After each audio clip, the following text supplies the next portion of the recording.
Do you know that NASA explores not only stars, planets, galaxies, or black holes? Hard to believe, but yes. The agency also works on discoveries here on our home planet Earth. So what has NASA recently discovered? Is there life under the ice? While they were analyzing data recently, they discovered something unbelievable hiding under Antarctica's ice. And this discovery not only changes everything we know about the whole water system of the Earth, but it may also help with research about life in space. Humankind's existence might depend on understanding Antarctica and its secrets. So, the recent discoveries reveal vital information about our survival. But before we continue, let's see how much you know about this place, where it's only ice as far as your eyes can see. Antarctica is one of the world's 7 continents in the southern hemisphere. It's the 5th largest continent in terms of total area, and that means it's almost twice the size of Australia. Want to see real meteorites? Go to Antarctica. Due to its dry climate, Antarctica is one of the best places to observe space. But what's even greater is that you can find meteorites on the white surface of the continent. Scientists have already plucked about 45,000 meteorites from the ice, and they think they can see another 300,000. Since there aren't many terrestrial rocks there, it's easy for them to spot them, thanks to their dark color. Antarctica's dry desert environment also helps preserve them, even the ones that fell to Earth more than 1 million years ago. And can you imagine any volcanic activity in Antarctica? It's hard. But this place is where fire meets the ice. West Antarctica is where most volcanic activity occurs. Scientists recently found that 138 volcanoes exist in West Antarctica alone. Wow! You would think that Antarctica is always cold, but no. Its coastal regions can get as warm as 50 degrees Fahrenheit. But have you ever wondered what Antarctica would look like if there were no ice? It may seem unimaginable now, but it was not always covered by ice. That was 34 million years ago, though, so nobody could tell how the continent's surface would be without the ice. But NASA changed that. They generated computer simulations and created the most accurate map of it as of today. What they saw was incredible. The continent was not flat at all, like it seemed. It's pretty bumpy, with valleys, rolling plains, and high mountains. But this was nothing next to what they had discovered under Antarctica's ice. So, what is it? Drum roll, please. NASA found 2 new subglacial lakes. And what's even cooler about it is that they spotted these lakes from space. How is that? If your answer is high-tech satellites, then you're right. In 2003, NASA launched a satellite called IceSat. It measured ice sheet mass balance and cloud and aerosol heights. The satellite also helped create the ice-free map of Antarctica.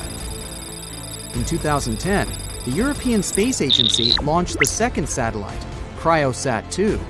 It was for tracking the changes in the thickness of the ice. Then, in 2018, NASA launched the third one, IceSat-2, a follow-on to the IceSat spacecraft. It measured ice sheet elevation and sea ice thickness. It was NASA's most advanced Earth-observing laser instrument. It delivered the highest precision data. And when that was combined with the data from the other satellites, it was possible to spot these 2 new lakes near a pair of larger ones. But how is it possible that these lakes exist in the first place? The average thickness of most Antarctica ice is approximately 1.2 miles. However, it can get over 1.8 miles thick in some places, especially during the winter. So, you might think that there's nothing under there, but science says otherwise. It's not quite possible to see it with your bare eyes, but the continent's ice is slowly but constantly flowing in different directions under the force of its weight. But scientists could not figure out how water moved for many years. That started to change in 2007, when data gathered from the IceSat provided insight into what hides beneath the surface. They first discovered an entire network of meltwater lakes connected under Antarctica's fast-flowing ice streams, and there were hundreds of them. Scripps Institution of Oceanography glaciologist Helen Amanda Fricker figured that the elevation changes measured by IceSat happened because of the dynamics of these lakes. They did not hold meltwater statically. Instead, they were filling and draining continuously over time through a system of waterways.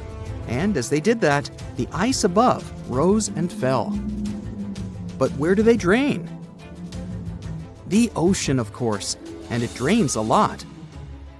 A recent study, co-authored by Fricker, found that the drainage of one lake flushed as much as 198 billion gallons into the ocean in only 3 days.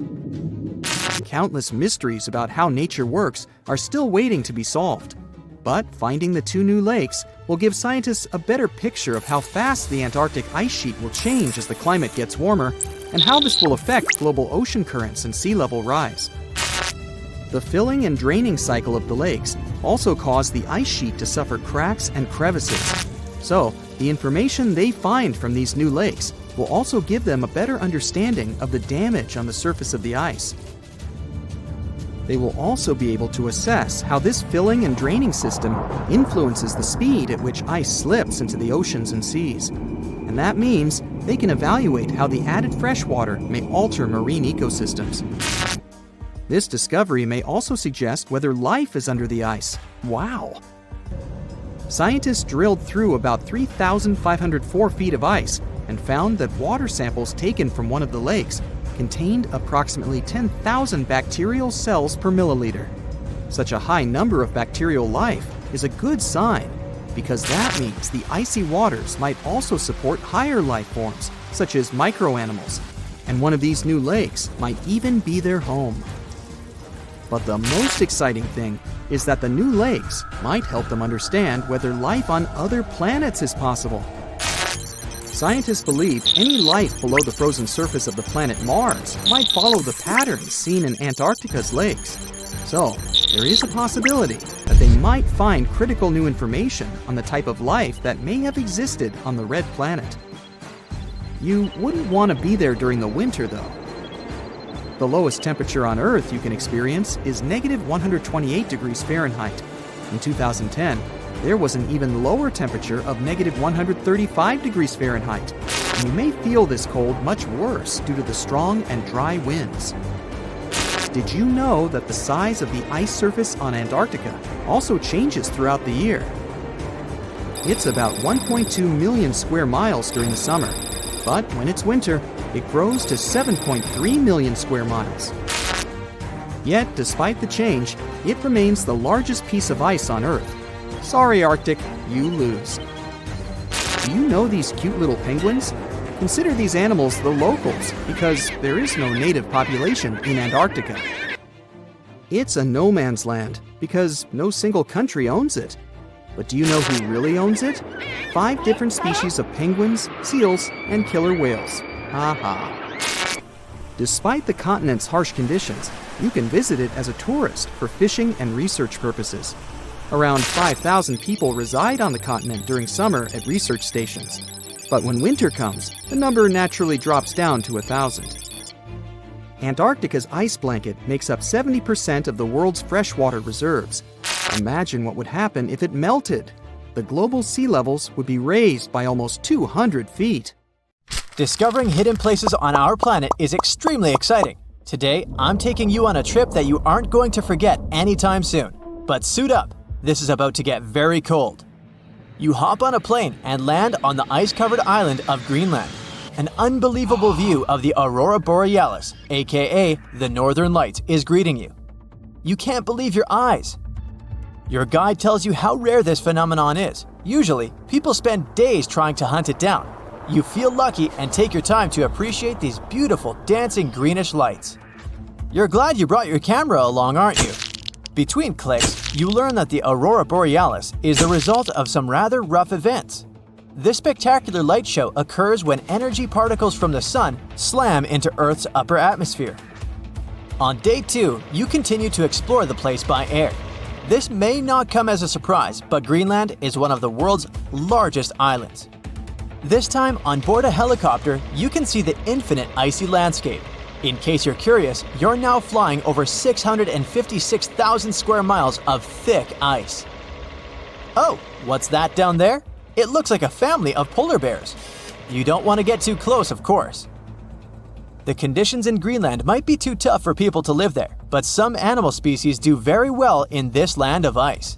Those are reindeer, wolves, and Arctic foxes. On your way to Greenland, you probably made a pit stop in Copenhagen. Denmark is one of the few countries that have commercial flights to Greenland. You didn't know this before, but you find out that the island is actually part of the Kingdom of Denmark. On a map, it's right between the Arctic and Atlantic Oceans.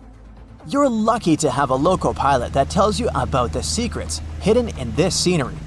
Under this 2-mile thick white surface, there's an entirely different world.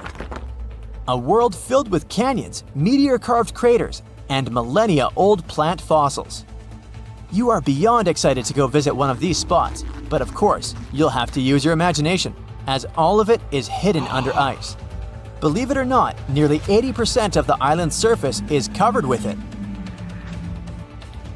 The first stop on your tour is Greenland's Grand Canyon. You land not far from it, somewhere in the northern part of the island. You may know that canyons are deep, narrow valleys with steep sides, but I bet you didn't know that the word canyon actually comes from the Spanish word cañón, which means tube or pipe. Now, this Grand Canyon has some similarities with the one in the US. First of all, in size. It's at least 460 miles long and up to 2,600 feet deep in some places. There's a true subglacial valley down there, and if you're wondering how this happened, well, the canyon had probably been formed by a river that had been flowing through Greenland before the ice took over. Oh yeah, Greenland hasn't always been covered with ice. It was once green, no pun intended. Many other icy places on Earth, such as Antarctica, were once covered in greenery. Scientists have figured out that in the past, Greenland was mostly ice-free. With the help of airborne radar, they made amazing discoveries. By the way, ice is invisible to radar technology. If you have trouble believing it, try putting an ice cube inside your microwave. It won't melt or heat up. A recent discovery of fossilized plants allowed researchers to estimate that Greenland used to be much warmer than they could imagine. 2021 research conducted by the University of Vermont found fossils of twigs and leaves, which left researchers very confused. They expected to discover sand and rocks in the deepest layer of ice, but instead, they found some clear proof of rich flora. Judging by what you've seen of the landscape, it's hard to believe that forests were once growing here. Today, you'll find some tundra vegetation on the coastal part of the island, and that's pretty much it. But according to the genetic material found in these fossilized plants, researchers believe the island used to be much greener. It's very likely that there were insect-filled forests with butterflies and beetles flying around, and the average temperature on the island varied from 50 degrees Fahrenheit in the summer to 1 degrees Fahrenheit in the winter. NASA's Operation Ice Bridge has flown over Greenland more than 100 times. This has allowed researchers to create 3D maps of the island and figure out the age of each layer of ice in Greenland's ice sheet. Ice sheets can help answer many scientific questions as they form over the span of thousands of years. They're layers of snow on top of more snow. The snow gets compacted into ice, which in turn creates what we call an ice sheet. Remember those fossils we were talking about? They're believed to be from the Eemian period, which was 130,000 to 115,000 years ago. According to the groundbreaking 3D footage from NASA, we can see 3 distinct climate periods within the ice sheet. The uppermost layer is quite flat and uniform. If you decided to dig deeper, you'd find the layer formed during the last ice age. It's more complex and rugged. The ice there is darker than what you see on the surface. If you let your mind wander, you can picture what this part of the world looked like when mammoths were roaming around. If you kept digging, you'd eventually find leftover ice from the Eemian period I've told you about. Now, canyons aren't the only unusual thing found under ice. If you could sneak a peek under all those layers of snow, you'd see an impressive mountain range and also plunging fjords. In 2017, scientists created a map that showed what Greenland had looked like without all that ice. there was a bowl-like depression in the middle of the enormous island. This depression was most likely an ancient lake. Around it, there was a circle of coastal mountain ranges. This scenery probably resembled the landscapes of modern Patagonia. Big mountains with snowy tops surrounding crystalline lakes. This ancient lake in Greenland is a wonder on its own. Imagine a pit the size of Rhode Island and Delaware put together. The lake is believed to have covered over 2,700 square miles, and back in the day, it was fed by at least 18 different streams. These crystalline blue waters were surely very inviting, and freezing of course. But if you ended up going for a swim, I'd say be careful, as the water could get up to 800 feet deep in some places. On day 3 of your adventure, you discover a true under-ice water park. While you're wandering around the ice-covered island, your guide tells you to be mindful of the cracks in the surface. These cracks are responsible for the modern-day aqua lounge going on down there. Meltwater and rainwater flow down the cracks in the ice all the way down to the riverbeds.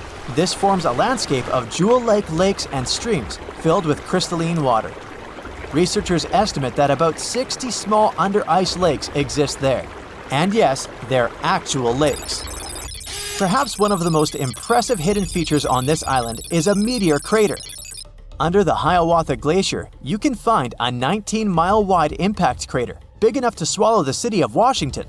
Apparently, a mile-wide iron asteroid struck Earth's atmosphere within the past 100,000 years and chose Greenland as its landing point. If anyone had been around to see it, they'd have witnessed a real show, a white glowing fireball cutting through the sky. Scientists speculate that if it had landed on an ice sheet, it certainly vaporized both water and stone. Someone standing hundreds of miles from the impact site would have heard a deafening thunderclap and experienced hurricane-force winds. But it actually makes sense. The approximate speed of meteors entering Earth's atmosphere is 45,000 miles per hour. For comparison, that is 2.5 times the speed of a spaceship. It's bound to make some noise and leave a huge crater in the ground. The South Pole is more than penguins and endless snow. There's a hidden ghost world within it. Look, it's right here on the globe. Don't confuse Antarctica with the Arctic, which is at the top of our maps. Much smaller in size, and let's face it, way less mysterious. The ice sheet covering Antarctica is about 1 to 3 miles thick, which is up to 16 Eiffel Towers stacked on each other. This massive blanket hides the true features and contours of Antarctica's land. We still don't know much about this mysterious continent, and it is ice and snow that are to blame. We still don't even know the true shape and size of this continent. Mapping Antarctica without some huge shovels is an incredibly hard task. But satellites learned to penetrate the ice with their cameras. And now we know there's actually an enormous, dramatic ancient landscape beneath the snow. The ghost of the past. About 90 million years ago, Antarctica was a much warmer place. It was actually a lush rainforest with tons of plants and probably teeming with life. It even had rivers flowing through it. Then the ice came. This happened about 34 million years ago, during the transition from the Eocene to the Oligocene, when our planet cooled significantly. It was the beginning of one of our several ice ages. The land remained, but now was hidden under ice and snow that got thicker and thicker. To a regular eye, Antarctica turned into a white desert, vast, flat, and featureless. Time went on. This massive ice sheet moved around, smoothing and shifting the ground beneath it. Over the millions of years, it changed what the land looked like. Now, if we looked under the ice, it wouldn't hold any signs of the original South Pole, except for one place. In areas where the ice is especially thick and doesn't move much, like in East Antarctica, it has actually worked the other way around. It became like a super thick blanket that protects the land. Normally, things like wind or rain slowly wear away the ground over time, changing its shape. But since we have this protective ice blanket, it prevents these natural processes from reaching the stuff underneath. So, the ground stayed almost the same for millions of years, like it's been frozen in time.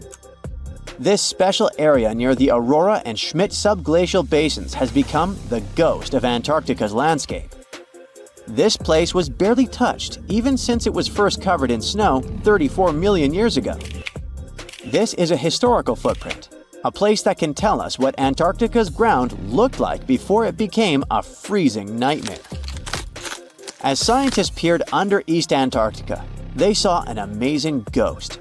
The traces of the rivers that were flowing there millions of years ago, various valleys, and some weird little islands, as well as 3 big chunks of land shaped like the letter U. Hey, what's that all about? You see, the continents on our planet are moving constantly, sliding along the red-hot lava mantle like cereal on milk. Over history, they came together and broke apart several times. Hundreds of millions of years ago, several continents were a part of one enormous Gondwana. Antarctica was one of them. It used to be one huge landmass.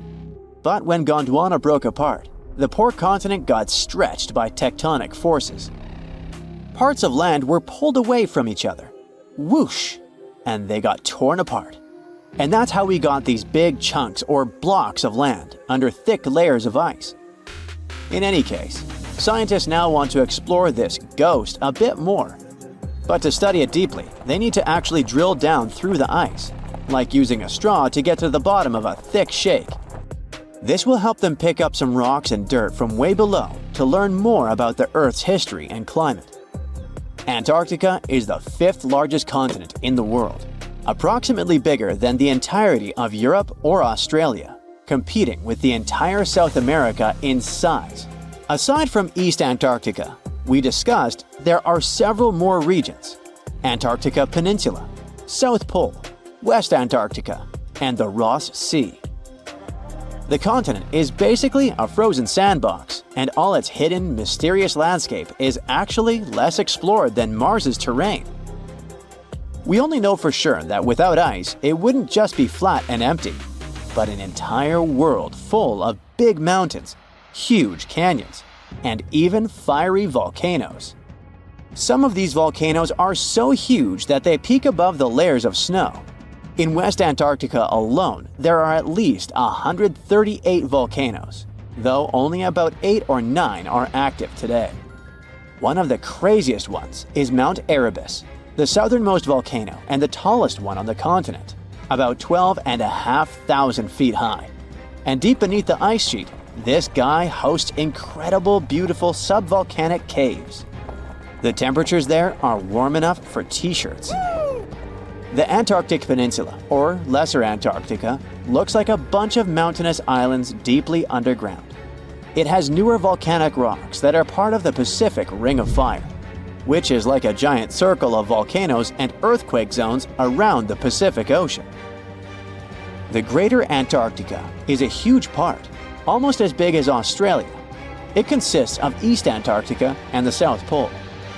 Beneath the ice, it's a place of rocks that have been around for a very, very long time, including the special zone we mentioned. You probably know that Antarctica is nearly devoid of humans. No wonder, with a mean temperature of about -46 degrees Fahrenheit. But even though this place is horrifyingly cold and deserted, life still clings on. You guessed it, in the underworld. In 2017, scientists found DNA traces of algae, moss, and even possibly unknown small animals in the deep caves. That means that even in such crazy conditions, there are still unique ecosystems thriving in little isolated warm pockets beneath the snow. There was another incredible find beneath Antarctica's Ross Ice Shelf, a lively ecosystem vibing within an underground river. Scientists have long suspected that Antarctica's underworld should have some freshwater lakes and rivers. One day, a satellite spotted a groove there. They decided to explore it and used a hot water drill to melt their way through the ice. As they reached the underworld, they dropped a camera into one of those hidden fresh rivers. And at first, they thought they'd find just some rocks or something. But instead, they stumbled upon hundreds of amphipods, tiny shrimp-like creatures. Little ones instantly swarmed around the lens. shrimps blocked the camera and scientists couldn't check out what they wanted to. Pretty funny, but at least that means that there really is an important ecosystem deep within Antarctica. Now, they're gonna explore it. And all this is just the beginning of the mysterious underworld. Antarctica's snow also hides the deepest canyon on Earth under the Denman Glacier. Well, Mariana Trench is still the deepest point on Earth, but it's a part of the oceanic crust, geologically speaking.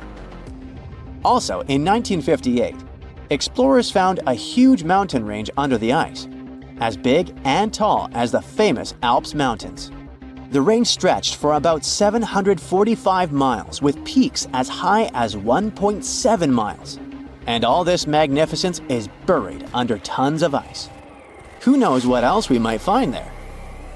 Antarctica holds about 60% of our entire planet's fresh water, which means it would be pretty bad if it melted. For example, there's this Doomsday Glacier, officially known as Thwaites Glacier. It's a huge ice formation, about the size of Florida, and it's melting right now. Every year, the sea levels rise by 4% because of it. If this guy melts away completely, the sea levels all around the world will increase by 2 feet, which might not sound like a lot, but it would be catastrophic for coastal areas. Luckily, researchers have found that even if its ice shelf were to collapse in the next 50 years, the glacier itself wouldn't retreat as quickly as they feared. It's still losing ice rapidly, but it would be quite a slow process. Ooh, you're diving into the dark and icy waters of Antarctica. The airy blue darkness is enveloping you, reminiscent of the vast expanse of open space. In these depths, where you least expect to encounter any living creature, you suddenly hear a loud, strange sound. A quacking noise, as if a giant duck was hidden in the deep. In 1960, researchers first recorded this sound and named it bioduck. Clever. For decades, they tried to unravel the mystery of its source. Was it a giant kraken? An extraterrestrial spaceship that had crashed into the ocean? A mysterious sea monster? Or perhaps an enormous duck? There were many versions, one more bizarre than the other. Oceanographers detected similar sounds in other locations as well. Off the western coast of Australia and near New Zealand, they recorded similar but higher pitch signals, which they named bio-goose. It seems the creepy atmosphere of the story disappears with such names. Anyways, these sounds were not isolated incidents. They happened multiple times with consistent intervals. Many initially thought the source must be mechanical, given the regularity of the sounds. However, studying the oceans in the latter half of the 20th century was challenging because of limited technologies. Nevertheless, scientists persisted in collecting data on bioduck and biogoose, driven by their insatiable curiosity. As more data accumulated, so did the theories. But scientists eventually uncovered the mystery. Bioduck turned out to be a form of communication with a biological origin. When researchers analyzed the repeating sounds, they noticed that the signals never overlapped. One source would speak while the others remained silent, suggesting a form of communication. The question remained, which ocean creature possessed such an extraordinary method of communicating through varied frequency sounds? The answer, as many have guessed, is whales. Scientists compared the bioduck sound from Antarctica with the calls of minke whales and found striking similarities. The biogoose sounds from the waters off Australia and New Zealand likely belong to other species or very young minke whales. This discovery, however, only deepened the mystery. What purpose did these sounds serve? Were the whales discussing their dinner plans, laughing at the humans recording their voices, or perhaps sharing deep insights about the universe? The possibilities were endless, but the most astonishing revelation was that humans might one day learn to communicate with these magnificent creatures. Communicating with whales is no longer a far-fetched idea. Scientists from the University of California have already established contact with a humpback whale named Twain. In a groundbreaking experiment, researchers conducted a 20-minute conversation with the marine mammal. Here's how they did it. The specialists went on a marine expedition to the coast of Alaska, where they recorded the sounds of a group of humpback whales. Then they played these sounds through speakers, sending the signals back into the ocean. The recorded sounds resembled a greeting, like, "Hey, what's up?" but in the whale language. These greetings are used by whales to call each other or indicate their location. Now, soon after sending the signals, the researchers received a response. Twain approached the boat, circled it, and replied with a "hey" of its own. This marked the beginning of the first ever human-whale conversation. For 20 minutes, the scientists sent 36 signals to Twain, and each time the whale responded. Moreover, it waited for time intervals before answering. That is, the team received a response from the whale, waited 10 seconds, and turned on the sound again. Researchers then waited 10 seconds and answered. It seems that Twain was a very delicate interlocutor. Maybe it was a gentleman in the whale world, who knows?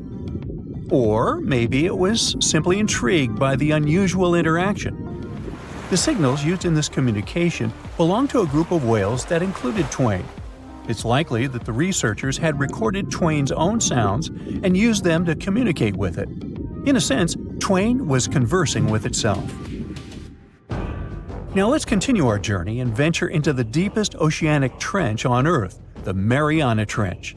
A quick reminder, the Mariana Trench is a colossal chasm in the ocean floor, stretching over 1,500 miles south of Japan and reaching a depth of nearly 36,000 feet at its deepest point. To put that into perspective, the height of the Burj Khalifa, the world's tallest building, is like 1/10 of the Mariana Trench's depth. Now imagine this. In this deep, dark abyss, scientists recorded a strange sound.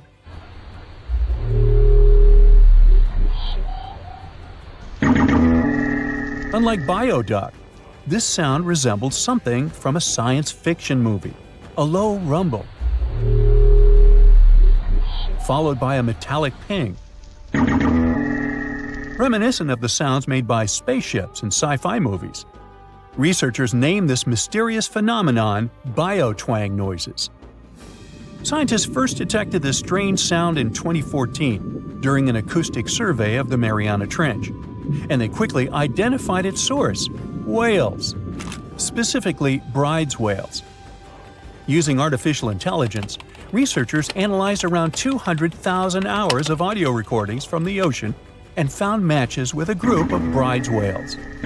Like other animals, these whales use sounds as a form of communication. Now, did you know what else was found at the bottom of the Mariana Trench? A plastic bottle. It's unlikely it was done by a kraken or a whale or some type of monster. Everything is simpler here. The bottle ended up there because of a human. But that's a topic for another video. Okay, let's deal with one more sound. No whales this time, just a mysterious sound in the loneliest place on Earth. This place is called Point Nemo, and that's why it's so lonely. Located in the South Pacific Ocean, Point Nemo is the most remote spot from any land. The nearest island is 1,450 nautical miles away. It's about the same long distance from land in all other directions. Moreover, here, there's almost no marine life, since few water currents reach this spot, and therefore few nutrients are supplied. In a sense, it's a water desert. And so, in 1997, oceanographers recorded a very strange and frightening sound coming from the depths in the area of Point Nemo.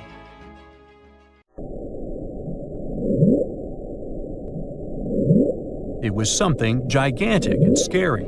People called it the bloop. As soon as journalists found out about this phenomenon, people around the world began to invent the most fantastic versions. The most popular of them was that the sound source was a giant sea monster, kraken, or some other creature. The hype around the bloop didn't last very long. Scientists managed to find out the nature of the mysterious noise. It turned out it belonged to an iceberg. When they crack and collapse, they create powerful ultra-low frequency sounds that can be heard from a very long distance. To confirm this version, scientists recorded the sounds of other icebergs and heard something similar to the bloop. Oh, by the way, Point Nemo is so lonely that space agencies drop out-of-service satellites here. Space objects just fall in the water. There's a 99% chance that no animal or human will be harmed by falling debris in this lonely place. That's why many people call it the satellite cemetery. But what if, someday, a spaceship from another planet falls here? What if it has already fallen in Point Nemo and sometimes emits an emergency signal that breaks through the ocean? Ooh. All the mysteries you have heard have already been solved. How about we end this video with a mystery that still baffles scientists? Meet upsweep.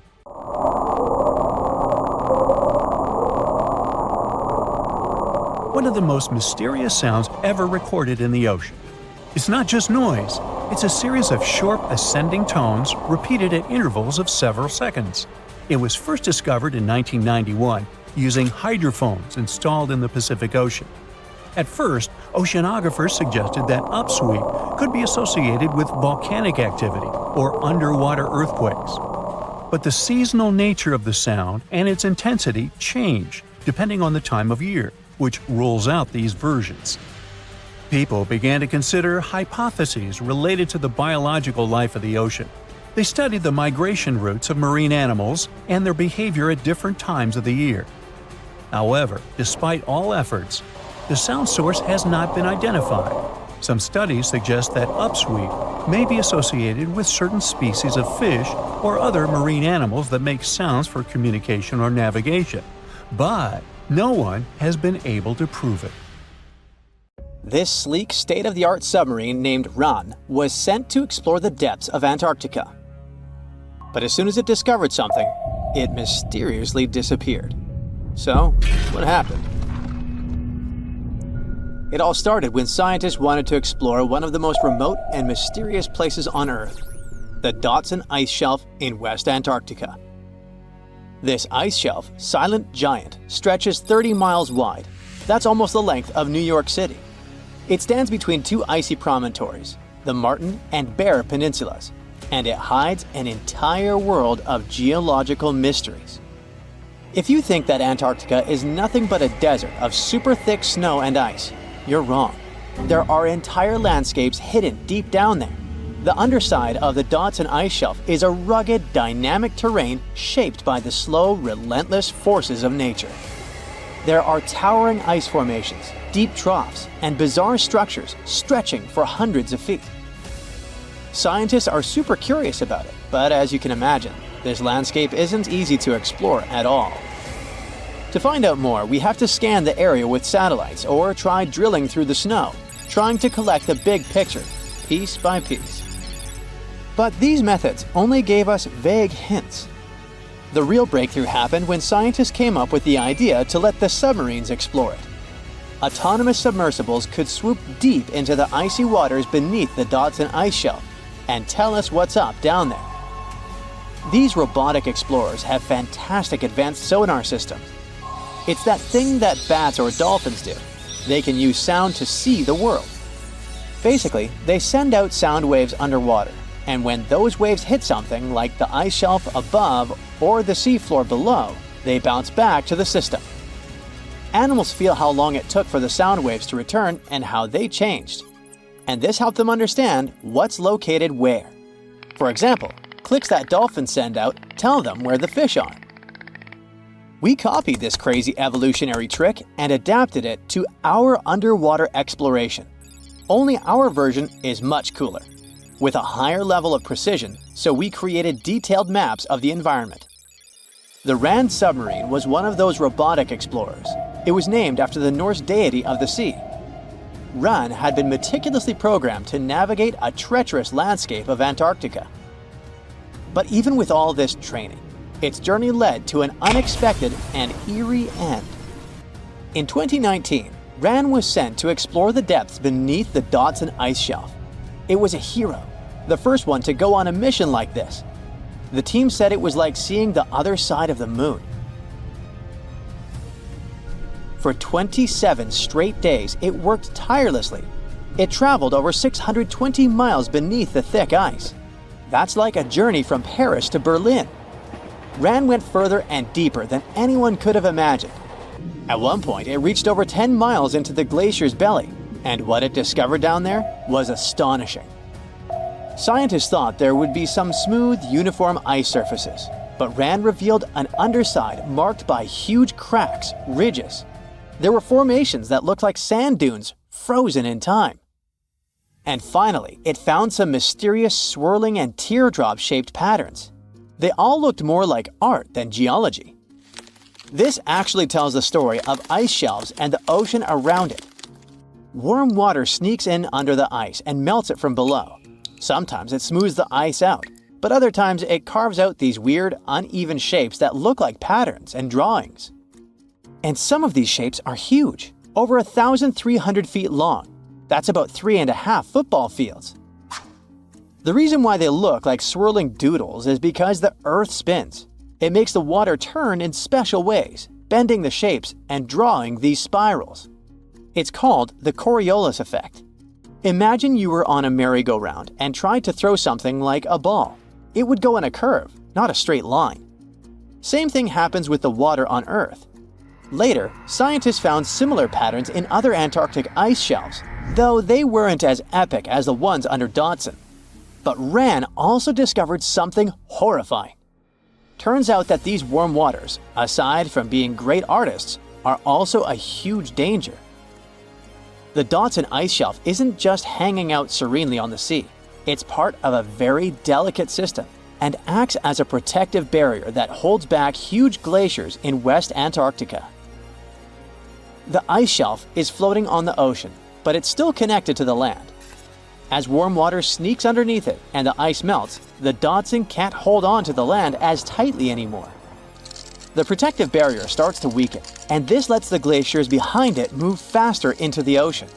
When those glaciers flow into the sea, they add more water, which could cause sea levels to rise, eventually changing our coastlines. RAN stumbled upon huge pockets where the ice was melting at alarming rates, all due to powerful underwater currents. It was like seeing a ticking clock on the glacier. The stakes were high, but luckily the submarine was ready. This time, it managed to return. And then, it worked for 5 more years, helping scientists with tons of useful data. The missions were daunting. There could be periods where RAN slipped into the pitch-black cavity beneath the glaciers, spending 24 hours without communication. But it was mapping every peak and every valley. It gained experience from over 40 missions below ice. Then, in early 2024, RAN went on a mission to the Thwaites Glacier. The mission was bold from the start. This place is also ominously referred to as the Doomsday Glacier. It's called that because it's slowly melting and has the potential to raise sea levels worldwide if it collapses, causing catastrophes everywhere. That's why RAN was dispatched to explore its underbelly, a place that had never been mapped so intricately before. The idea was to uncover the glacier's secrets, study how rapidly it was melting and why. This was RAN's second time exploring Thwaites. During the previous visit, it became the first sub to ever map the glacier's underside. RAN was exploring the depths from 650 feet to 1,650 feet. It sent a lot of data about how the Doomsday Glacier was slowly melting due to warm ocean currents. But while venturing into these icy depths, something went wrong. Out of nowhere, RAN vanished. Without warning, without a trace.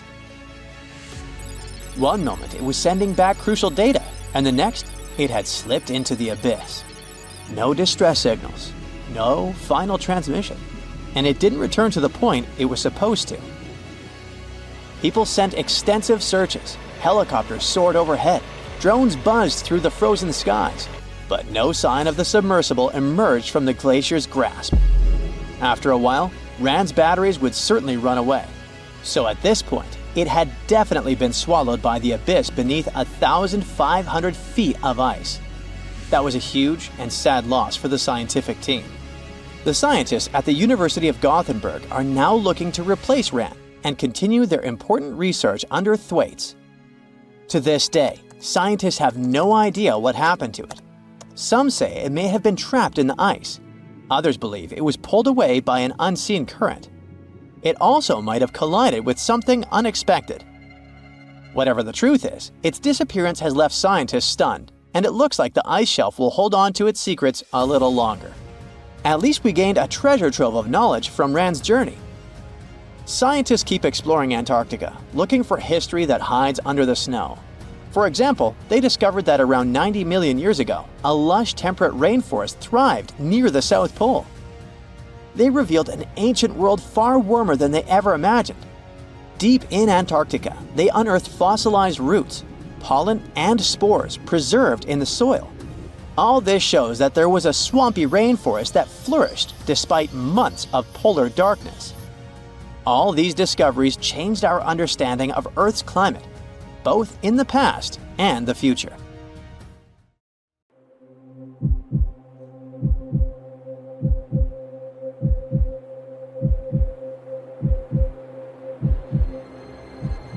Leave it to people wandering on Google Earth to stumble upon the world's newest and weirdest places ever. Like this mysterious pyramid discovered in Antarctica. Soon enough, the internet blew up with all sorts of theories regarding this unusual shape. Could it be a sign from a different life form? Is this pyramid indeed natural, or is it man-made? For starters, it's not the first time we've discovered a pyramid in the Antarctic. The first one was observed by the British Antarctic expedition in the 1910s and kept secret for a long time. Its discovery being kept hidden only added to the mystery. A second such structure was discovered in 2016, which further increased the interest in the matter. The mystery was soon enough deciphered by scientists. These formations are just mountains. They're located near the Ellsworth Mountains, a range over 250 miles long, so they're just mountain peaks that have broken through the ice sheet. As for their particular shape, it's just a coincidence. Pyramids are found throughout nature. The Matterhorn in the Alps and Mount Ballenstinder in Iceland, for example, are quite similar in terms of shape. As for the official name of these peaks, they're called nunataks, or peaks of rock peeking through a glacier or an ice sheet. Antarctica has way more incredible features, like the fact that it's home of 60 to 90% of the world's fresh water. That's because its ice sheet is the biggest on our planet, stretching across 5.4 million square miles. I'll spare you the calculations, but that leaves only 1% of the continent ice-free. Antarctica's ice reaches 2.7 miles thick at its deepest point, meaning half the height of Mount Everest. Should it ever melt completely, our sea levels would rise to roughly 200 feet. It wasn't always this cold, though. At some point in our planet's history, Antarctica had some average temperatures as the city of Melbourne has today. It took a lot of research, but scientists figured out that Antarctica's temperatures could have reached up to 62.6 degrees Fahrenheit. Sure, that was 40 to 50 million years ago, but if you think about it, it was at the same time when dinosaurs roamed our Earth. Time is also different on this icy continent. All the lines of longitude that help us calculate different time zones merge into a single point at the South Pole. Here, there are 6 months of daylight in the summer, followed by 6 months of complete darkness during the colder season. So, scientists working here stay, on average, in the same time zone they've come from.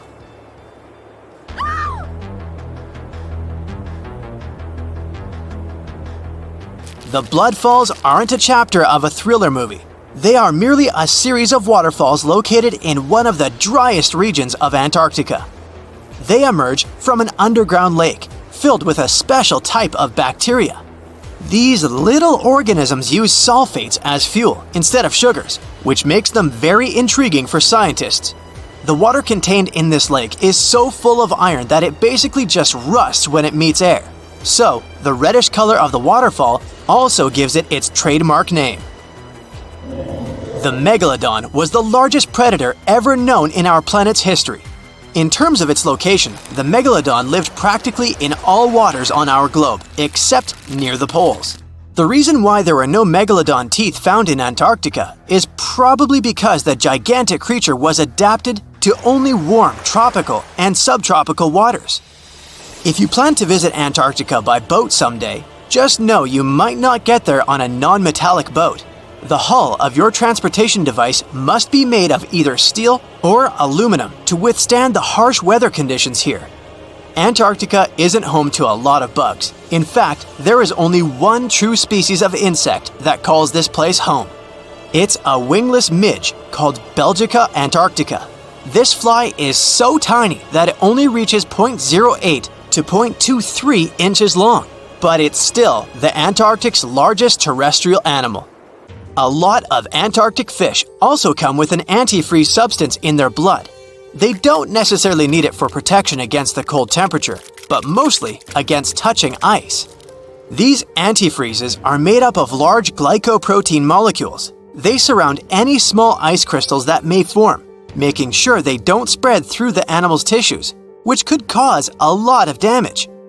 They also create a sort of small pillow blocking the sharp ice crystals, so they're less likely to cause any pain. It also doesn't rain a lot here on this icy continent, but one amazing meteorological quirk of Antarctica is that it's full of diamond dust.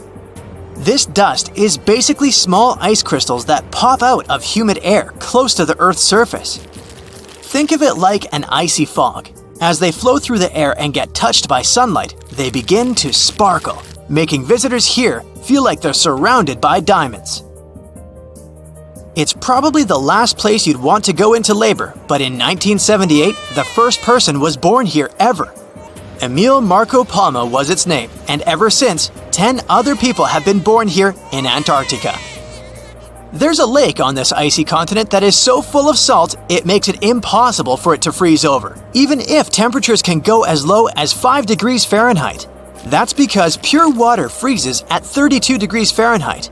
Water that has salt in it, or any other substance for that matter, will freeze, but at a way lower temperature. That lower temperature is adjustable depending on the substance itself and the amount that has been placed into the water.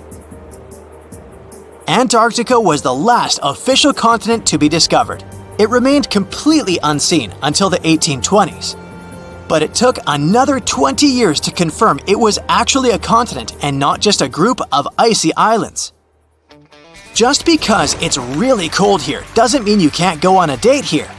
One December night, an American scientist that was posted in Antarctica logged into a dating app simply out of curiosity. He was certain no other profiles would show up, but to his surprise, he found someone soon enough.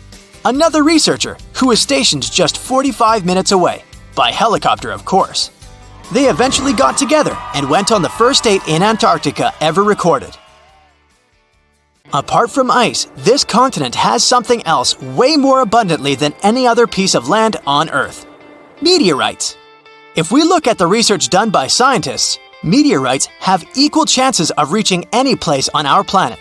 However, once they go through our atmosphere, the situation is a bit more complex. That's because different climates on our planet, like the humid ones found near the jungle, have a lot of moisture and oxygen, which will corrode most meteorites. The climate in Antarctica is really dry, so the possibility of meteorites corroding is little to none.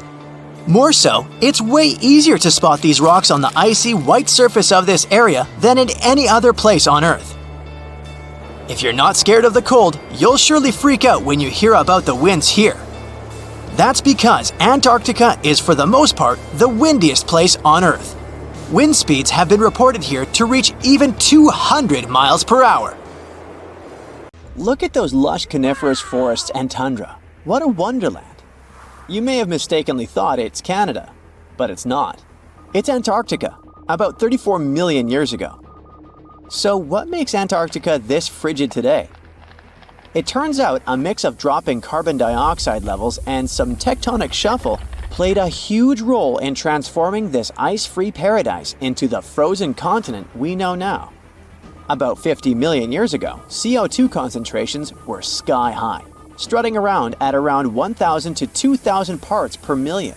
But as those levels tumbled down, global temps started to drop, paving the way for the mighty ice sheets that later took over Antarctica. While the CO2 dive was happening, tectonic activity was also working its magic. The big split between South America and Antarctica opened up the Drake Passage, which created the Antarctic Circumpolar Current. This powerful current acted like a bouncer, keeping warm air and ocean currents from crashing the Antarctic party, and helping keep things rather frosty. If you mix up Australia and Antarctica, you're not that wrong. These two continents used to be one. If you mix up Austria and Australia, it's much worse. By the way, don't fall for the internet myths and memes. There's no help desk in Austria specifically for people who intended to fly to Australia. Now, look at this magnificent Australian pink beach. It's precious, and not in a figurative sense. Those mysterious pinkish sands are actually garnet, and it's widely used in jewelry. Geologists studied those sands and came to the conclusion that the garnet contained there is older than local mountains. That doesn't make sense, right? In fact, it does. You see, Australia didn't used to be this very detached continent as it is now. Many millions of years ago, Australia and Antarctica were part of the supercontinent Gondwana, and glacial erosion released the garnet, which eventually made its way to the beach. These sands formed when South Australia was flat and chill, long before the mountains appeared. Most garnet gets washed away, but this batch has a rich history, tracing back to glacial rocks in the Transantarctic Mountains. So this pink sand comes from an ancient mountain range hidden under Antarctic ice. Not only does Antarctica ice hide gems like garnet, if you look harder, you might find entire buildings. Sounds insane, but this is exactly what a British explorer did. His name is Chris Brown, and he uncovered an entire building beneath the ice. He was traveling to the pole of inaccessibility, and it all started with a bummer. Chris and his son had their plane broken. Suddenly, they spotted a lone bust peeking out of the snow. This place was an old meteorological station. Despite freezing conditions, Chris and his son Micah had a blast exploring. Chris is on a mission to conquer all 7 earthbound poles of inaccessibility and has tackled 5 so far. I guess you already know that Antarctica is the largest desert on Earth, much larger than the Sahara or the Gobi. Still, despite being the driest continent on Earth, it boasts a seriously weird waterfall. Nestled in the mesmerizing McMurdo Dry Valleys, it's 5 stories tall and looks like it's gushing blood. It's even called Blood Falls. It may look outlandish and even frightening, but its nature can be easily explained. The water that creates this crimson cascade was once a salty lake, but over time, it became sealed off from the outside world when glaciers formed on top of it. Now, this ancient water hanging out 1,300 feet below the surface has cranked up its salt levels to 3 times saltier than the ocean. This salt water is also loaded with iron and gets 0 oxygen or sunlight. When the iron-rich water trickles through a crack in the glacier and meets the air, it rusts up, turning dark red. You may have mistakenly heard that no bug species belongs to Antarctica, but it's not exactly true, because there's this tiny Antarctic midge living there. Plus, there are some spiders too. Those aren't your average spiders hanging out in the darkest corners of your apartment. Those are critters lurking in the chilly darkness of the Antarctic ocean floor. These little marine creepers are actually arthropods and can stretch around 20 inches across. As if that wasn't bizarre enough, they also breathe through little holes in their legs. Quick question. What's the color that you associate most with Antarctica? I'm sure it's white. That's my association too. However, Antarctica may look like a slice of watermelon. That colorful snow comes courtesy of a tough little algae called Chlamydomonas nivalis. When things start to warm up during the Antarctic summer, these little guys release their vibrant red and green spores, painting the snow in wild and funky colors. But it's best to steer clear because that snow is not just a pretty sight. It's also toxic and definitely not edible. Searching for fossils is always a blast, but when you're in one of the most remote spots on the planet, it gets even more exciting. A diverse team of scientists recently hit the mother lode, pulling in over a ton of fossils from ancient marine life, dinosaurs, and birds from the late Cretaceous period, about 71 million years ago. Their adventure kicked off with a flight to South America, followed by a 5-day trek through the infamous Drake Passage. Upon reaching Antarctica, they set up camp using helicopters and inflatable boats. You might be thinking, Why dig in Antarctica with all that ice? Well, it turns out there are places where rocks pop up, depending on the season. The team went to James Ross Island, located in the Antarctic Peninsula, and they went there during February and March. And that's one of the few parts of Antarctica where in summer, rocks are exposed, and those rocks can come from the age of dinosaurs. The expedition was a success, as they discovered over a ton of remarkable finds.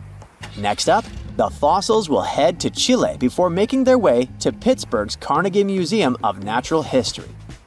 Among their discoveries, they found relics dating back about 71 million years, alongside some around 67 million years old, including plenty of snails, clams, and various marine creatures. Yikes! Look at this creepy sea worm. It could live in LA and be a star in a horror movie, but it chooses to call the chilly waters of the Southern Ocean near Antarctica its home. These worms can grow up to 8 inches long and 4 inches wide, but don't let their spooky exterior trick you. Research suggests they might actually be superheroes in disguise, playing a vital role in keeping ecosystems buzzing. Now, see that head? It's not really a head, it's just a retractable throat that helps this toothy creature chow down on its meals. Antarctica has many creepy critters to offer. Let me introduce you to the Antarctic strawberry feather star. It's not like Patrick from SpongeBob though. It's more like a deep-sea creature straight out of a horror movie. Picture this, 20 wiggly arms, some stretching up to 8 inches, all decked out with these bizarre little bumps. Yikes indeed. Back in 2014, scientists buried 34 seismic monitors in the snow on the Ross Ice Shelf, which is huge. Think of it as an ice slab the size of Texas, just chilling over the Southern Ocean. These clever little machines picked up a nearly non-stop buzzing. Even though our human ears usually can't catch these low-frequency sounds, scientists have worked their magic and made them audible for us. They even shared the creepy audio online. A glaciologist from the University of Chicago says that if you could hear this vibration, it'd sound like a swarm of cicadas taking over the backyard in late summer. But these glacier explorers weren't trying to capture spooky tunes. They're actually on a mission to monitor the Ross Ice Shelf because things are heating up, literally, and the ice is melting faster than ice cream on a hot day. Ice shelves are like Earth's safety plugs, keeping all that massive ice from surging into the ocean. So what exactly is making all that noise?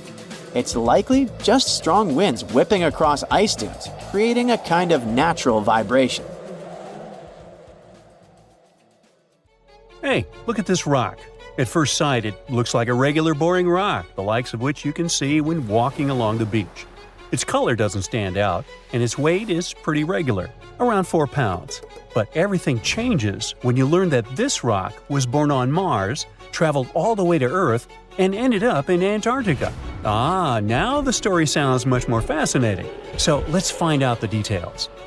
Researcher Roberta Score, who worked on the ANSMET project, which stands for Antarctic Search for Meteorites, of the Denver Antarctic Program, found this meteorite in 1984. If you want to decipher the name of the space traveler, I can help you. It comes from the place where the scientists spotted it, the Allen Hills of Antarctica, hence ALH. And then we've got the year of the discovery and the number of the sample. If you think that Roberta picked up the rock and exclaimed something like, "Woohoo, I'm holding a chunk of Mars," I'll have to disappoint you. At the very beginning, it was totally unclear where the meteorite came from. And one thing confused researchers even more. The meteor was very different from other meteorite groups found on our planet. Okay, but then how did they finally figure out it was a visitor from Mars? All thanks to traces of gas similar to those that make up the atmosphere of the red planet. We learned about its composition thanks to the brave Viking lander that carried out the necessary analysis in situ in 1976. Anyway, back to our rocky discovery. It's actually very special, and not only because the rock arrived from far, far away. Among those several thousand meteorites found on Earth, just around 100 have likely come from Mars. And even so, our guy is different from them and seems to be part of a separate group. So let's go into the past and follow the life story of this cosmic traveler. It most likely formed around 4 billion years ago on its home red planet. One day, which wasn't very different from others, turned out to be life-changing for this peaceful rock. A meteorite impact catapulted into space, and it started its own journey as a small asteroid. At that time, it was way larger than at the moment of discovery on Earth. At one point, ALH got close to Earth and, who knows, probably decided to explore something. That's how, 13,000 years ago, it ended its space journey by colliding with our planet. At the moment, this Martian fragment is the oldest we've got. But at first, it wasn't all that popular. Only in 1996 did it become way more famous after a groundbreaking discovery. You see, some NASA researchers started wondering, well, the fragment is obviously very old, but then, could it have recorded any traces of life that could have been thriving on Mars at the time ALH formed on the red planet? And guess what? Those scientists turned out to be right. They detected traces of very fine magnetite particles. Those were completely similar in structure and chemical composition to the particles we have on Earth. They're called magnetofossils, and magnetotactic bacteria produce them. So it might mean that, at one point, there were some forms of life on Mars. In April 2020, scientists from the Japanese Space Agency made another discovery. They detected nitrogen containing organic material of Martian origin in our meteorite. So, who knows what new astounding secrets further examination of the meteorite might reveal? At the moment, though, all you can do is travel to Antarctica and find more of them. The thing is, this place is great for meteorite hunting. Surprisingly, we have found nearly 50,000 meteorites in Antarctica, and hundreds of thousands are still waiting to be discovered. Each of these space rocks can tell us a story of the evolution of the solar system. For example, the very first lunar rock found on the icy deserted continent proved that chunks of space objects larger than asteroids can also end up on Earth. So, let's say you got inspired and decided to go meteorite hunting all the way to Antarctica.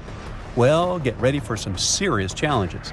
Despite their potential abundance, finding space rocks isn't as easy as it might seem. You'll have to visit remote areas, and there's still no guarantee that you'll be able to spot a meteorite. And that's actually a huge problem. Meteorites are vanishing from sight. Currently, scientists find about 1,000 meteorites in Antarctica each year. But according to a new study, about 5,000 more get hidden out of sight every year. The culprit is warming temperatures. Worried scientists created a model that could help them figure out where those meteorites might surface. This model was quite complicated, taking into consideration snow cover, surface temperature, the speed at which ice flows, and even the steepness of the terrain. After that, they ran simulations under various warming scenarios. It turned out that meteorites indeed sank out of sight as temperatures rose. To say that the researchers were upset is obvious. They didn't expect that climate change would affect their work so much. Even though those areas are below freezing, people still managed to ruin a crucial archive of the solar system. But let's get back to your meteorite hunt. If you want your chances to find one to be higher, travel to the base of mountains or outcrops where ice, which usually flows to the lower ground, is forced to move upward. But make sure to take your windbreaker with you. In those places, powerful winds brush away snow, exposing bright, vivid blue ice. Instead of melting, this ancient ice can change directly into water vapor, and it helps expose meteorites that would otherwise remain hidden. You need to hurry though. Meteorites at the surface disappear quickly. Even when temperatures are well below freezing, the rocks can still absorb some of the sun's heat and melt the ice. It's like they're creating underground, or shall I say under ice, tunnels for themselves, sinking and hiding from sight. Sometime later, refreezing closes the entrance to those tunnels, effectively trapping meteorites inside, tucked out of sight. Now, scientists admit it's very tricky to find working methods to spot meteorites. And if we don't hurry and develop such methods, we might lose between 80,000 and 250,000 space rocks in total. No wonder scientists are on a mission to find more meteorites. They're focusing on meteorite stranding zones. Those are places where meteorites often gather on the surface because of specific features of geology, ice flow, and climate conditions. As you already know, you can find meteorites on blue ice without snow cover. This makes meteorites easy to spot. But finding such hotspots is often pure luck. Or you gotta sit day and night, scouring maps and satellite images in attempts to spot blue ice zones near research stations. Let me introduce Veronica Tolinov, a glaciologist, and her team. They've taken things to the next level by developing a smart Antarctic-wide map. To do it, they've used machine learning and satellite data from NASA, the Canadian Space Agency, and others. This map highlights areas where meteorites might be hiding based on past finds and all kinds of climate and ice data. Apparently, the best places to find meteorites are along the edges of the continent and near mountains with blue ice. Unfortunately, it's not just the blue ice that matters. The temperature and speed of the ice flow are also super important. For example, if the ice flows too quickly, meteorites get swept away before they can accumulate. So, if you want to find a meteorite, you have to wait for very precise conditions. The surface temperature has to stay below 16 degrees Fahrenheit almost all the time. Otherwise, meteorites sink. You can start with the Allen Hills region.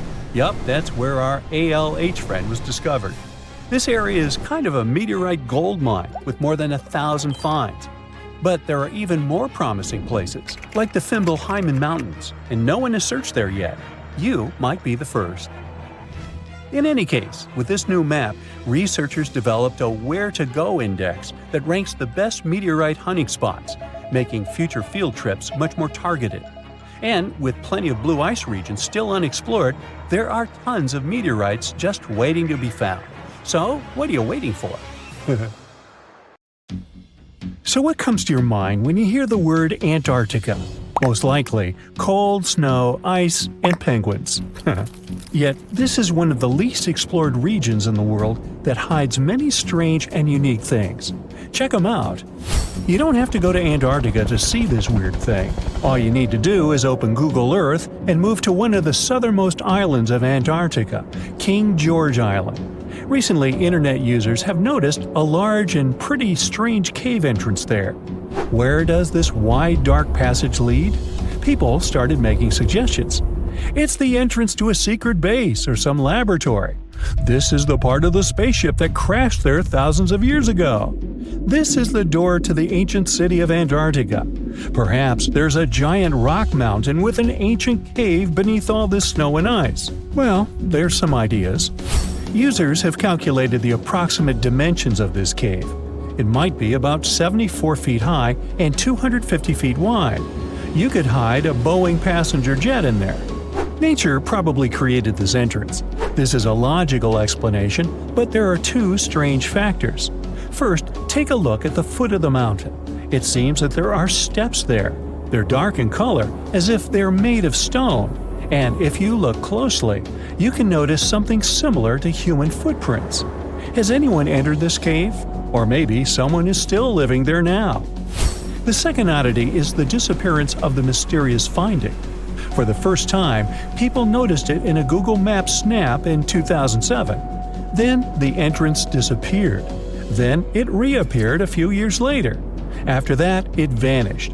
And in 2022, people saw it again. Perhaps old snow melts, a new layer falls, and then the wind blows it away and the cycle repeats. But the alleged steps leading deep into the cave make one doubt the natural origin of this tunnel. You can easily find the coordinates on the internet and visit the cave via Google Earth. You might see something there and tell the world. There's another strange thing people discovered with the help of Google Earth. In 2020, one user found a strange object that looked like a giant ship 100 miles off the coast of Antarctica. It was covered with ice and snow and lying on its side. It looked like a cruise ship. You could notice the windows, the deck, and the bridge. But not all people agreed with this. Some claimed it was a spaceship. Others said it was some kind of secret building. The user who first noticed the ship stated that its size was about 400 feet, which is the perfect length for a passenger vessel. But what is this ship doing in such a remote place in the middle of a glacier? How did it get here? Who was its captain? No one has found the answers to these questions yet.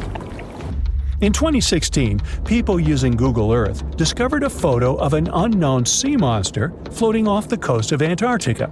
This creature resembled a giant squid with a length of about 200 feet. This is slightly shorter than 3 train cars. Just imagine this kraken swimming in Antarctica's dark, icy waters and dragging to the bottom everything it meets on its way. Maybe it's the great and terrible Chulu, or one of its offspring. You will quickly notice this blood-red waterfall among Antarctica's endless, dazzling white landscapes. Don't worry, it's not blood. For many centuries, the waterfall has been painting snow in a bright red color. The stream flows straight out of a white iceberg.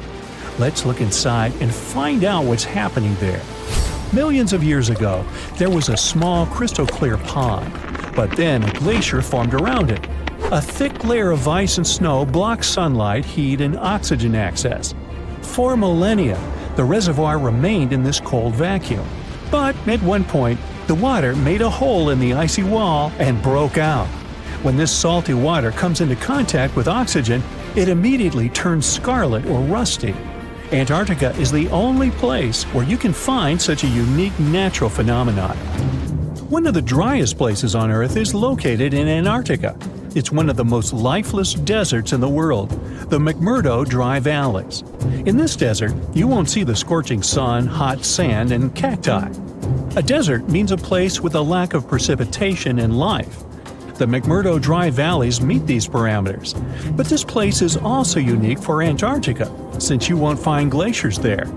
Despite the frost, ice can't form in the desert because it hasn't rained for millions of years there. It also never snows. A strong wind coming from the mountains reaches speeds up to 200 miles per hour. It would be difficult for you to stay on your feet there. The wind is filled with moisture. It heats up and evaporates all the liquid and snow in the desert because of its high speed. Only dry air reaches the ground. But you can find several lakes there. They don't freeze, only thanks to the high concentration of salt. The water is so salty that large life forms can't develop there. But scientists have found microscopic organisms near the lakes. 20 million years ago, Antarctica was filled with swamps, trees, and swarming with insects and animals.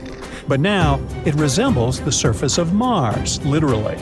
Scientists and astronauts are exploring such regions as the McMurdo Dry Valleys, since the natural conditions there are similar to those on the Red Planet.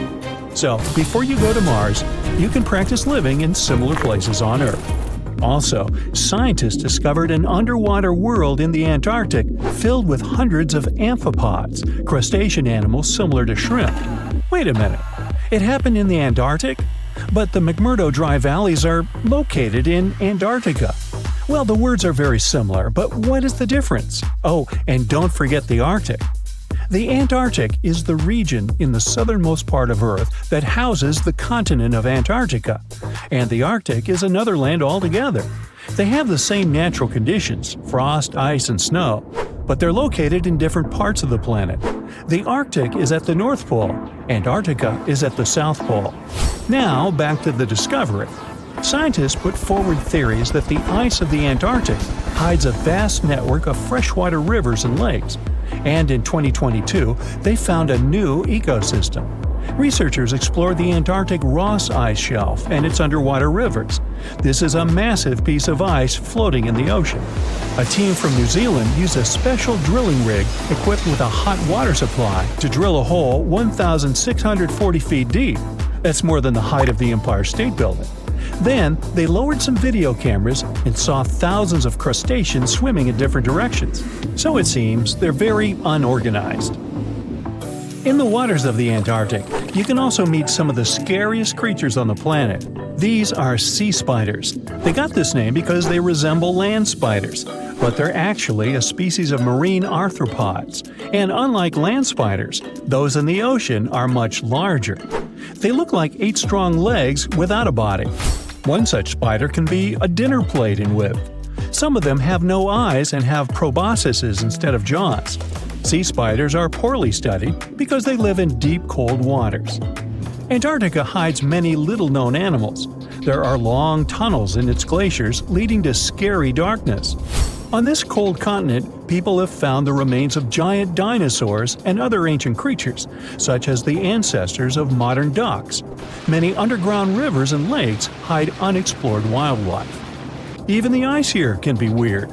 Take a look at these striped icebergs. They have blue, black, green, and turquoise shapes. The color depends on the conditions of the water during freezing. For example, green lines appear because of algae, blue ones form when the water freezes too quickly. Okay, I'm freezing. Time to go thaw somewhere warmer. Hawaii. Yeah. It was the beginning of the 20th century, and two rivals, Robert Scott and Roald Amundsen, set on their expeditions to become the first people in history to reach the South Pole. The race wasn't easy, and it ended tragically for Scott. Amundsen has won and set his tent on the pole before his rivals. A member of Scott's expedition known as Terra Nova, British geologist Thomas Griffith Taylor, not only survived the harsh conditions but also made an unexpected discovery. He found a waterfall of what appeared to be blood at the rocky base of the glacier, which now has his name, in 1911. It took scientists more than a century to figure out what is behind the eerie coloring. A team of American scientists journeyed to Taylor Glacier with powerful electron microscopes to analyze its contents. Previous studies had scratched the surface of the Crimson Enigma, but no one had previously done a full-scale analysis of its mineralogical makeup. These researchers unleashed a whole arsenal of analytical equipment and spotted little iron-rich nanospheres. These teeny-tiny particles, 1/100th the size of human red blood cells, originate from ancient microbes. They flourish abundantly in the meltwaters of Taylor Glacier. These nanospheres are jam-packed with iron, silicon, calcium, aluminum, and sodium, forming a unique composition that paints the subglacial water a vivid shade of red. These nanospheres don't have the usual crystalline structure found in minerals, which is why previous detection methods failed to spot them. Taylor Glacier's icy depths harbor an ancient microbial community that has thrived in isolation for thousands or possibly even millions of years. This discovery could help us in the search for life outside of Earth. Dr. Ken Levy, a research scientist at Johns Hopkins University, has some impressive expertise in planetary materials and the analysis of Martian samples. He decided to find out what would happen if a Mars rover landed in Antarctica. Could it figure out what makes bloodfalls so mesmerizingly red? So, researchers treated bloodfalls as a simulated Martian landing site. They used techniques inspired by the rovers exploring the red planet. The samples they collected were sent to Johns Hopkins processing facilities. There, Livy unleashed the power of transmission electron microscopy and revealed the enigmatic nanospheres. He made the conclusion that our current methods of analyzing other planets' surfaces with rovers fall short. They can't unravel the true nature of environmental materials, especially on chilly planets like Mars. These materials might be super tiny and non-crystalline, throwing off our detection methods. To truly grasp the essence of rocky planets, we'll need transmission electron microscopes. Strapping one onto a Mars rover isn't feasible yet, but it could mean a start of a new era in space exploration. Have you ever seen a waterfall on fire? Every February, when the stars align just right, Horsetail Fall in Yosemite National Park gets a sensational makeover.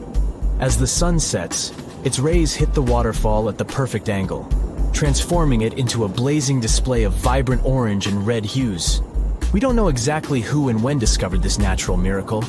The original valley dwellers may have known about it, but they kept it to themselves. It wasn't until 1973 that photographer Galen Rowell captured the first known photo of the waterfall, bringing it into the limelight.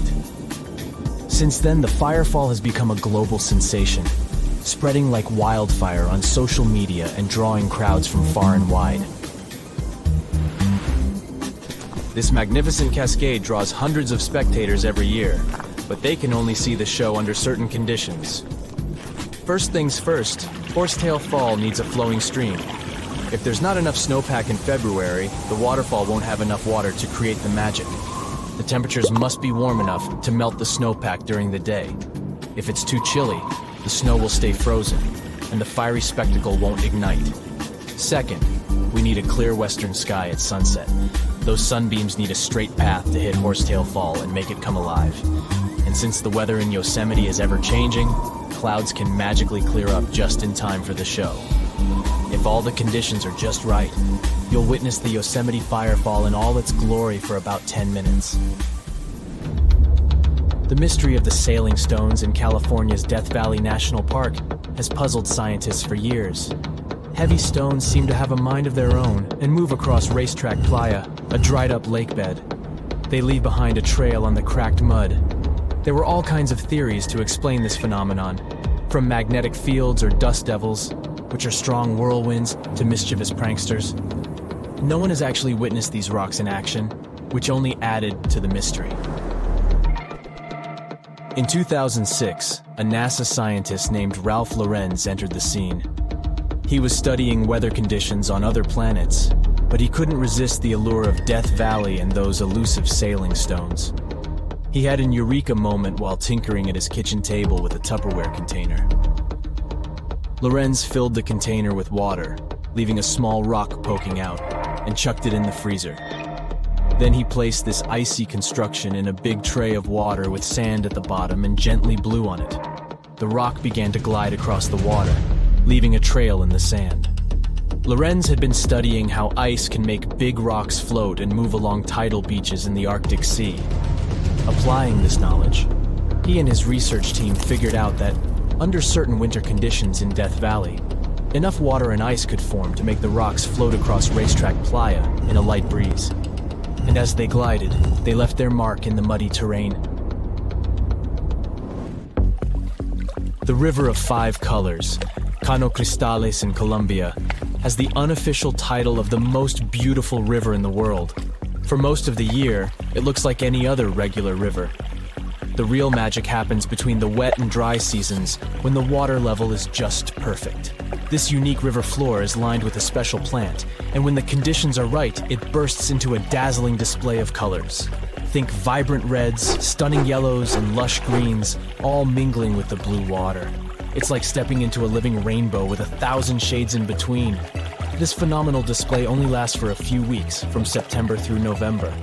During Colombia's wet season, the river flows too fast and deep, covering up the river floor and denying the plant the sunlight it needs to turn red. And in the dry season, there's simply not enough water to support the vibrant life in the river. So you have to catch it at just the right time. The reason behind Maldivian beaches glowing in the dark at night isn't a mystery, but it doesn't make them any less impressive. It happens thanks to the bioluminescent plankton. These tiny creatures are like little underwater disco balls, emitting a cool blue glow when they are agitated or on the move. Imagine walking along the shoreline and leaving behind glowing footprints. You can even take a night swim amongst these magical plankton. Researchers have discovered that their bioluminescence is actually a clever defense mechanism against predators. When these microorganisms flash their little blue lights, it disorients and surprises their attackers. The plankton produces this light using a chemical called luciferin. These enchanting plankton can appear at any time of the year. The best chances of seeing them in all their glowing glory are from June to December. During this period, there's a higher volume of plankton in the seas of the Maldives, creating the perfect conditions for a luminous show after the sun sets and the night sky takes over. You'll only witness the magic of bioluminescent plankton when tidal currents bring them close to the shore in large numbers. It's hard to predict exactly when this spectacular show will happen, so make sure to do your research and prepare to take photos with a high ISO to capture it, exactly like it looks in travel catalogs.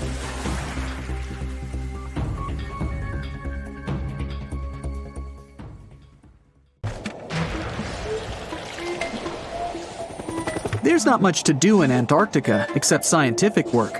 You could check out the wildlife, like some cute penguins and seals, and you'd get to see the occasional whale swimming around. Antarctica is one of the biggest lands out there that's only inhabited by scientists and researchers from all over the world. These scientists dug a hole through some pretty thick ice to study the ancient air and how the atmosphere cleans itself. They used a special drill and dug a clean cylindrical hole 450 feet below the surface. Some of this ice can be up to 800,000 years old and is a good indicator of what the climate was like in the past. It's like checking out tree rings to determine how old a certain tree is, except it's more complicated than that. After the effortless digging, they decided to drop some ice to the bottom of the hole to see what would happen next. They heard some really unusual sounds.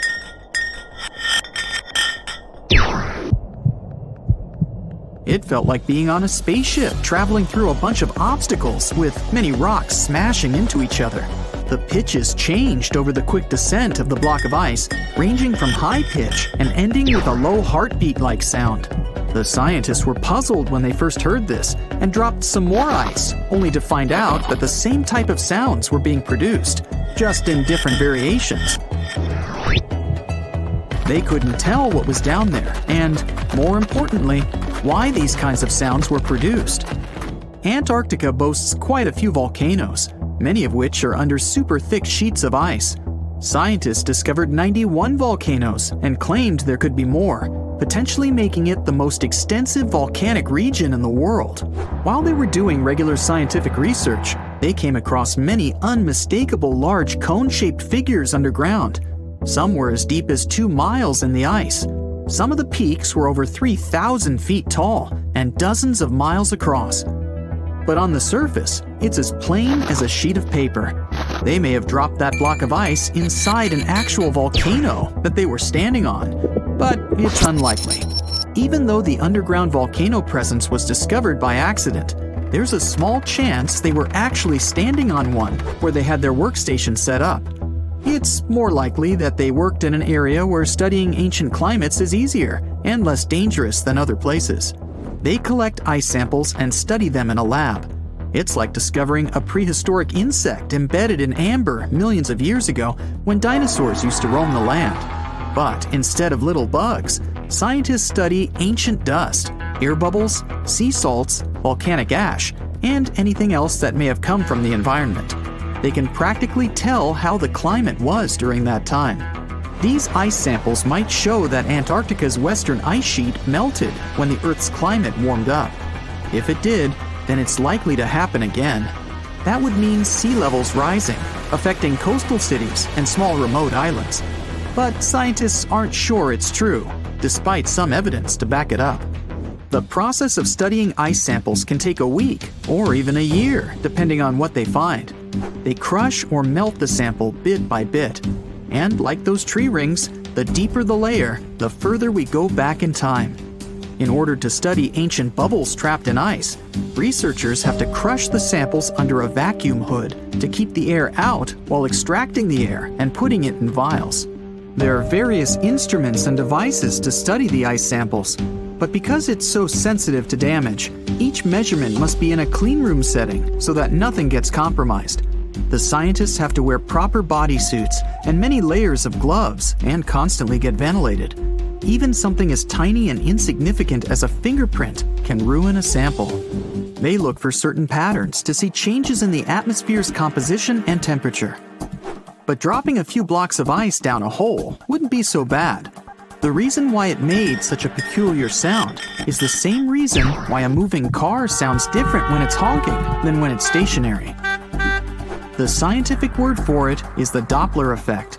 It's an obvious change in the frequency of a wave with respect to an observer who is moving relative to the wave source.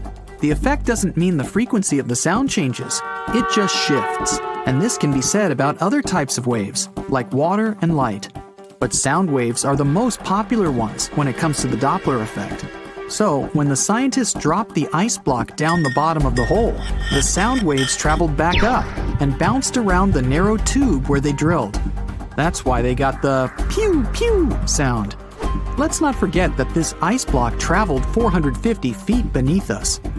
Oil ships dig holes in the oceanic crust that go thousands of feet beneath the Earth. The Kola Super Deep Borehole in Russia is the deepest hole ever made by humans. It goes more than 40,000 feet below the surface and took almost 20 years to reach 7.5 miles. Below it is only half the distance to the mantle. In terms of the whole Earth, this very deep hole is literally scratching the surface. This wasn't a hole to dig for oil, and wasn't in the ocean either. The drilling was stopped in 1992 when the engineers found out that the temperatures were 100 degrees Fahrenheit higher than they predicted. And then it was abandoned, and it's just been a barren hole now. But that's the closest we've dug to the center of the planet. The scary thing is that some of the workers on the site could hear voices coming from within. All the way in Yemen, an ancient hole exists in Barhout, in the east of the country in the middle of the desert. It's actually closer to Oman than to the capital Sana'a. This hole has puzzled experts and locals. Unlike the holes in Russia and Antarctica, this wasn't man-made. Or was it? It's been around for many years, and the locals try to steer away from it. They don't even like talking about it, since they claim it brings bad luck to those around it, or to whoever utters its name. They claim it was created as a prison for spirits, but many rule that out. The hole is 98 feet wide and somewhere between 330 to 650 feet deep. You can also hear strange sounds coming from the inside. But according to some scientists, the well has little to no ventilation and barely has any oxygen down there. So it's unlikely that anyone or anything lives down there. The Challenger Deep in the Mariana Trench caught some low-pitched grumble sounds in March of 2016. Some of these grumbles were followed by screeches. They caught these sounds in a span of weeks, using a titanium-encased microphone so that the immense pressure of the lowest point on Earth wouldn't crush it. They had to lower it slowly as well, since it's 1,000 times the atmospheric pressure at sea level. For 23 whole days, the microphone recorded typical sounds of whales passing by and boats sailing across from above, and even rumbles of nearby earthquakes, but they still couldn't determine what caused those initial sounds. The researchers couldn't understand if the noise from the bottom of the Mariana Trench was caused by humans or was natural. They also wanted to know if these sounds affected marine life, like dolphins and whales that rely on echolocation. They still can't figure it out, but scientists estimate that the ocean is about 10 times noisier than it was 50 years ago. With technological developments in shipping, submarines, and underwater construction, the ocean will only get louder with time. Northern lights come with sounds, which nobody talks about. They're usually audible when the auroras are at their most powerful presence. Scientists were always puzzled as to what caused the faint popping and crackling, even though they were very far above us.